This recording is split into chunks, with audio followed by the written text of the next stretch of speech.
ನಮಗೆ ಸ್ವಲ್ಪ ಕನ್ಫ್ಯೂಷನ್ ಆಯಿತು. ಯಾಕಂದರೆ ನೇರವಾಗಿ ನಮ್ಮ ಇಲಾಖೆಯಿಂದ ನೇರವಾಗಿ ಫಲಾನುಭವಿಗಳಿಗೆ ನಾವು ಮುಂಚೆ ಯೋಜನೆ ಹಣವನ್ನು ಡೈರೆಕ್ಟಾಗಿ ಅವ್ರ ಅಕೌಂಟ್ಗೆ ಕಳಿಸ್ತಾ ಇದ್ವಿ. ಅದಾದ ನಂತರ ನಾವು ತಾಲೂಕ್ ಪಂಚಾಯಿತಿ ಮುಖಾಂತರ ಕೊಡೋದ್ರಿಂದ ಒಂದು 2-3 ತಿಂಗಳು ಡಿಲೇ ಆಯಿತು. ಬಟ್ ನಮ್ಮ ಉದ್ದೇಶ ಮಾನ್ಯ ಸಭಾಧ್ಯಕ್ಷರೇ, ಏನು ಮಹಿಳೆಯನ್ನು ಆರ್ಥಿಕವಾಗಿ ಸಬಲೀಕರಣ ಮಾಡಬೇಕಂತ ಇದ್ವಿ, ಆ ಉದ್ದೇಶದಿಂದ ಹಿಂಸರಿಯುವಂಥ ಪ್ರಶ್ನೆನೇ ಇಲ್ಲ. ಇದರಲ್ಲಿ ಯಾವುದೇ ರೀತಿಯಾದಂಥ ಗೊಂದಲಗಳಿಲ್ಲ. ಭಾಳ ಸ್ಪಷ್ಟತೆಯಿಂದ ಭಾಳಷ್ಟು ಬದ್ಧತೆಯಿಂದ ನಾವು ಈ ಯೋಜನೆಯನ್ನು ಜಾರಿಗೆ ತಂದಿದ್ದೇವೆ. ಅದೇ ಪ್ರಕಾರ ಮುಂದೆ ಕೂಡ ನಾವು ನಡ್ಕೊಂಡು ಹೋಗ್ತೀವಿ. ಇದರಲ್ಲಿ ನಾವು ಯಾವುದೇ ರಾಜಕಾರಣ ಮಾಡ್ತಲ್ಲ, ಯಾವುದೇ ಸ್ವಾರ್ಥ ಇಲ್ಲ. ಭಾಳಷ್ಟು ನೀಟಾಗಿ ಕರೆಕ್ಟಾಗಿ ಯಾವುದೇ ₹1 ಹೆಚ್ಚು ಕಡಿಮೆ ಈಚೆ ಆಚೆ ಆಗದೆ, ಯಾವುದೇ ಮಧ್ಯವರ್ತಿಗಳ ಹಾವಳಿ ಇಲ್ಲದೆ ಡೈರೆಕ್ಟ್ ಆಗಿ ಮನೆಯ ಯಜಮಾನಿಗೆ ದುಡ್ಡನ್ನು ತಲುಪಿಸುವಂಥ ಕೆಲಸ ಮಾಡ್ತಾ ಇದ್ದೀವಿ. ಓಕೆ, ಮಾನ್ಯ ಅಧ್ಯಕ್ಷರೇ ಹೇಳಿದ್ರು. ಒನ್ ಮಿನಿಟ್ ಅಲ್ಲ ಹೇಳಿ, ನಾ ಕೇಳಿದ್ದು ಹೇಳಿಬಿಟ್ಟು ಎಲ್ಲ ಹೇಳಿದರು. ನಾನು ಕೇಳಿದ್ದು ಫೆಬ್ರವರಿ ಮತ್ತು ಮಾರ್ಚ್ 2025 ದುಡ್ಡು ಇನ್ನೂವರೆಗೆ ಬಂದಿಲ್ಲ ಅಂತೇಳಿ. ಅದನ್ನ ಬಿಟ್ಟು ವಿಶ್ವದ ಹಿಡಿದು ಎಲ್ಲ ಹೇಳಿದರು. ಅದ್ರ ಬಗ್ಗೆ ಫೆಬ್ರವರಿ ಮತ್ತು ಮಾರ್ಚ್ ಹಣ ಯಾಕೆ ಬಂದಿಲ್ಲ, ಇನ್ನೂವರೆಗೆ ಯಾಕೆ ಬಿಡುಗಡೆ ಆಗಿಲ್ಲ, ಅದನ್ನ ಸ್ಪಷ್ಟೀಕರಣ ಕೊಡ್ರಿ.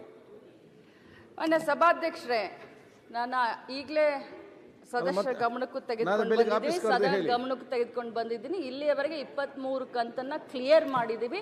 ಆಗಸ್ಟ್ ವರೆಗೂ ಕೂಡ ನಾವು ಹಣವನ್ನು ಹಾಕಿದ್ದೀವಿ ಅಂತ ನಾನು ಕ್ಲಿಯರ್ ಮಾಡಿದ್ದೀನಿ. ಅವರ ಲಾಸ್ಟ್ ಇಯರ್ದು ಮಾರ್ಚ್ ಮತ್ತು ಏಪ್ರಿಲ್, ಮಾರ್ಚ್ ಮತ್ತು ಫೆಬ್ರವರಿ ಅಲ್ಲಲ್ಲ ಮೇಡಮ್ ಅವ್ರ, ಫೆಬ್ರವರಿ ಮತ್ತು ಮಾರ್ಚ್ 2025 2 ತಿಂಗಳ ಹಣವನ್ನು ನೀವು ಇನ್ನೂ ಹಾಕಿಲ್ಲ. ಆಫೀಸರ್ ಇದ್ರೆ ದಯವಿಟ್ಟು ಕೇಳ್ರಿ. ಇನ್ಫಾರ್ಮೇಶನ್ ಸರಿ ಕೊಟ್ಟಾರ ಗೊತ್ತಿಲ್ಲ, ಅವ್ರಿಗೆ ಒಂದ್ಸಲ ಎನ್ಕ್ವೈರಿ ಮಾಡಿ. ಆಗಸ್ಟ್ ವರೆಗೂ ಕ್ಲಿಯರ್ ಮಾಡಿದ್ದೀನಿ. ನೀವು ಫೆಬ್ರವರಿ ಮಾರ್ಚ್ ಅಂತ ಹೇಳ್ತಾ ಇದ್ದೀರಾ ಮಾನ್ಯ ಸದಸ್ಯರೇ, ನಾನು ಹೇಳೋದನ್ನು ಸ್ವಲ್ಪ ಅರ್ಥ ಮಾಡ್ಕೊಳ್ಳಿ. ಆಗಸ್ಟ್ ವರ್ಗು ಕ್ಲಿಯರ್ ಮಾಡಿದ್ದೀನಿ, ಫೆಬ್ರವರಿ ಮಾರ್ಚ್ ಹಿಡ್ಕೊಂಡು ಅಂತ ತಮ್ಮ ಗಮನಕ್ಕೆ ಹೇಳಲಿಕ್ಕೆ ಬಯಸ್ತೇನೆ. ಹಾಗಾದ್ರೆ ಒನ್ ಮಿನಿಟ್ ನೀವು ಹೌಸ್ ನಲ್ಲಿ ಉತ್ತರ ಕೊಡ್ತಾ ಇದ್ರಿ, ಫೆಬ್ರವರಿ ಮಾರ್ಚ್ ಹಾಕಿಲ್ಲ ಅಂತಂದ್ರೆ ಏನಂತ ಅದೊಂದ್ಸಲ ಹೇಳ್ಬಿಡ್ರಿ. ನೀವು ಹೇಳಾಕತ್ರಿ 23 ತಿಂಗಳು ಕೊಟ್ಟೇನಿ ಅಂತ, 23 ಕಂತು ಕೊಟ್ಟೇನೆ ಅಂತ ಹೇಳ್ತೀರಿ. ಆಸ್ ಪರ್ ಮೈ ರೆಕಾರ್ಡ್ಸ್ ನಿಮ್ ಸರ್ಕಾರ ಅಧಿಕಾರಿಗಳಿಗೆ ಕೊಟ್ಟಿದ್ರ ಪ್ರಕಾರ ಫೆಬ್ರವರಿ ಮಾರ್ಚ್ ಇನ್ನೂವರೆಗೆ ದುಡ್ಡು ಹಾಕಿಲ್ಲ. ಬಟ್ ನೀವು ಇವಾಗ ಹೇಳ್ತಾ ಇದ್ರೆ ನಾವು ಹಾಕೇವಿ ಅಂತೇಳಿ 23 ಕಂತು ಅಂತೇಳಿ. ಇನ್ನು ನೀವು ಆಗಸ್ಟ್, ಸೆಪ್ಟೆಂಬರ್, ಅಕ್ಟೋಬರ್, ನವಂಬರ್ ಮಟನು 3 ತಿಂಗಳಿದ್ದೀಗೂ ಬ್ಯಾಲೆನ್ಸ್ ಐತಿ. ಅದು 3 ತಿಂಗಳು ಯಾಕೆ ಬ್ಯಾಲೆನ್ಸ್ ಇಟ್ಟಿರಿ ಅನ್ನೋದು ಹೇಳ್ರಿ. ನೀವು ಹೇಳಿದ್ರಿ ಗೃಹಲಕ್ಷ್ಮಿ ಬಹಳ ಒಳ್ಳೇದೈತಿ, ಅದ್ರ ಬಗ್ಗೆ ಒಪಿನಿಯನ್ ಇಲ್ಲ. ಸರ್ ಒಂದ್ ಸೆಕೆಂಡ್ ಸರ್, ಅಲ್ಲ ಒಂದ್ ಸೆಕೆಂಡ್ ಸರ್, ನಾನು ಕೇಳಾಕತ್ತೀನಿ ಅದ ಕೇಳತ್ತೀನಿ. ಅದೇ ನೀವು ಯಾವ್ದು ಗಮನಿಸಿಲ್ಲ ಅದ್ರ ಬಗ್ಗೆ ಕೇಳಿ ಹೇಳಿ ಮೇಡಮ್. ಅದನ್ನ ಫೆಬ್ರವರಿ ಮಾರ್ಚ್ ಯಾಕೆ ಹಾಕಿಲ್ಲ ದುಡ್ಡು ಹೇಳಿ.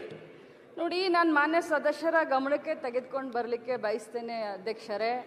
ನಾವು ಪ್ರತಿ ತಿಂಗಳು ಕೂಡ ಯಾರಿಗೂ ತೊಂದರೆ ಆಗಬಾರ್ದು ಅಂತ ಫೈನಾನ್ಸ್ ಡಿಪಾರ್ಟ್ಮೆಂಟ್ಗೆ ಫೈಲನ್ನು ಕಳಿಸಿರ್ತೀವಿ. ಭಾಳಷ್ಟು ಶ್ರದ್ಧೆಯಿಂದ ಈ ಡಿಪಾರ್ಟ್ಮೆಂಟ್ನ ಜವಾಬ್ದಾರಿ ತೆಗೆದುಕೊಂಡಾಗಿನಿಂದ ಇಲ್ಲಿಯವರೆಗೆ ಯಾವುದೇ ಒಂದು ಗುರುತರವಾದಂಥ ಆಪಾದನೆ ಇಲ್ಲದಂತೆ ಬಹಳಷ್ಟು ಚೆನ್ನಾಗಿ ನಿಭಾಯಿಸ್ಕೊಂಡು ಇಲ್ಲಿಯವರೆಗೆ ಬಂದಿದ್ದೀನಿ. ಫೈನಾನ್ಸ್ ಡಿಪಾರ್ಟ್ಮೆಂಟ್ ಯಾವಾಗ ಕ್ಲಿಯರ್ ಮಾಡುತ್ತೋ ಆವಾಗ ದುಡ್ಡನ್ನು ನಾವು 1 ಗಂಟೆ 1 ಗಳಿಗೆಯನ್ನು ನಾವು ವೇಸ್ಟ್ ಮಾಡದೆ ನಾವು ದುಡ್ಡನ್ನು ಹಾಕ್ತೀವಿ. ಇಷ್ಟು ನಾನು ಸದಸ್ಯರಿಗೆ ಹೇಳಲಿಕ್ಕೆ ಬಯಸ್ತೇನೆ.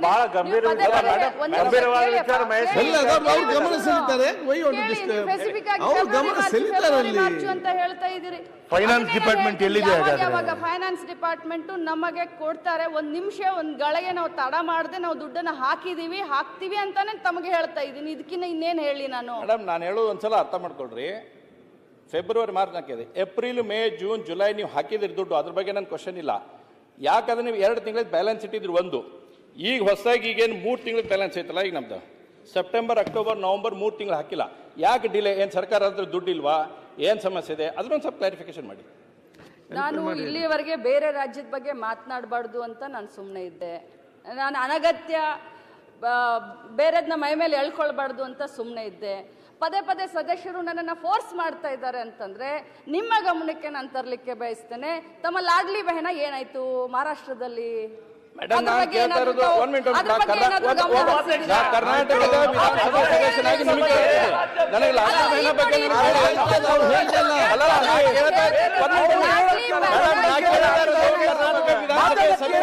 ನಿಮಗೆ ಕೇಳತ್ತೀನಿ. ಮಹಾರಾಷ್ಟ್ರದ ವಿಧಾನಸಭೆ ಕೇಳತ್ತಿಲ್ಲ, ನೀವು ಉತ್ತರ ಕೊಡಬೇಕಾಗಿದ್ದು ನೀವು. ಕರ್ನಾಟಕ ವಿಧಾನಸಭೆ ಶಾಸಕನಾಗಿ ನಿಮಗೆ ಕೇಳತ್ತೀನಿ. ಲಾಡ್ಲಿ ಬೇಡ ಕಂಪ್ಯಾರಿಸನ್ ಮಾಡ್ಬೇಡ್ರಿ. ನಿಮ್ಮ ಲಾಡ್ಲಿ ಬೆಹನ ಏನಾಯ್ತು ಮಹಾರಾಷ್ಟ್ರದಲ್ಲಿ ಕರ್ನಾಟಕ ಅನೌನ್ಸ್ ಮಾಡಿದ್ರಿ ನೋಡಿ, ಎಲೆಕ್ಷನ್ ಗೆದ್ರಿ ನಾನು ಪೂರ್ವ ಕೇಳಿದ್ರೆ ಉತ್ತರ ಅಂತ ಹೇಳ್ಬೇಡ್ರಿ ಆನ್ಸರ್. ನೋಡಿ, ನಾನು ನಿಮಗೆ ಸ್ಪಷ್ಟವಾಗಿ ಹೇಳ್ತಾ ಇದ್ದೆ. ಅಲ್ಲಲ್ಲ 4 ತಿಂಗಳ ಹಣವನ್ನ ಸರ್ ಇಲೆಕ್ಷನ್ ಬರುತ್ತೆ ಅಂತ ಹೇಳಿ ಅಧ್ಯಕ್ಷರೇ 4 ತಿಂಗಳ ಹಣವನ್ನ ಮುಂಗಡವಾಗಿ ಪಾವತಿ ಮಾಡಿದ್ರಿ ಇವರು ಮಹಾರಾಷ್ಟ್ರದಲ್ಲಿ. ಇವ್ರದೇ ಸರ್ಕಾರ ಇದೆ. ಈಗ ಎಲ್ಲಿಗೆ ಬಂದಿದೆ, ಎಷ್ಟು ಕುಂಠಿತ ನಡೀತಾ ಇದೆ, ಎಷ್ಟು ಹಣ ಹಾಕಿದ್ದಾರೆ, ಅದ್ರ ಬಗ್ಗೆ ಇದೆಯಾ? ಅದ್ರ ಬಗ್ಗೆ ಏನಾದ್ರು ಇವ್ರ ಹತ್ರ ಮಾಹಿತಿ ಇದೆಯಾ? ನಾವು ಮೇಡಮ್ ಫೆಬ್ರವರಿ ದಯವಿಟ್ಟು ಈ ಯೋಜನೆಯಿಂದ ರಾಜ್ಯದ ಮಹಿಳೆಯರಿಗೆ ಎಷ್ಟೊಂದು ಅನುಕೂಲ ಆಗಿದೆ ಅನ್ನೋದ್ರ ಬಗ್ಗೆ ಏನಾದ್ರು ನೀವು ನೋಡಿದೀರಾ, ತಿಳ್ಕೊಂಡಿದ್ದೀರಾ? ಈ ಯೋಜನೆಯನ್ನು ವಿರೋಧ ಮಾಡಿದಂತವ್ರು ನೀವು. ಈ ಯೋಜನೆಯನ್ನು ಈ ಯೋಜನೆ ಅಭಿವೃದ್ಧಿ ಆಗ್ತಾ ಇಲ್ಲ ಅಂತ ಹೇಳಿದಂತವ್ರು ಇವರು. ಇವತ್ತು ಇವರಿಗೆ ಬಹಳಷ್ಟು ಒಮ್ಮಿಂದೊಮ್ಮೆಲೆ ಕಾಳಜಿ ಬಂದ್ಬಿಡ್ತಾ, ಮಹಿಳೆಯರ ಮೇಲೆ ಈ ಯೋಜನೆ ಮೇಲೆ ಪ್ರೀತಿ ಬಂದ್ಬಿಡ್ತಾ. ಇವತ್ತು ನಾನು ಪ್ರೀತಿ ಬಂದಿಲ್ಲ, 1 ಮಿನಿಟ್ ಕೇಳ್ರಿ. ಈ ಯೋಜನೆ ನಾನು ಪ್ರೀತಿ ಬಗ್ಗೆ ಮಾತಾಡಕ್ಕಿಲ್ಲ, ನಾನ್ ಕೇಳ್ತಾ ಇರೋದು ಮೇಡಮ್ ನಿಮ್ಗೆ ನೀವೇನ್ ಮಾತು ಕೊಟ್ಟಿರಿ ಅದನ್ನ ನಡೆಸ್ಕೊಡಿ ಅಂತ ಹೇಳ್ತೇವೆ.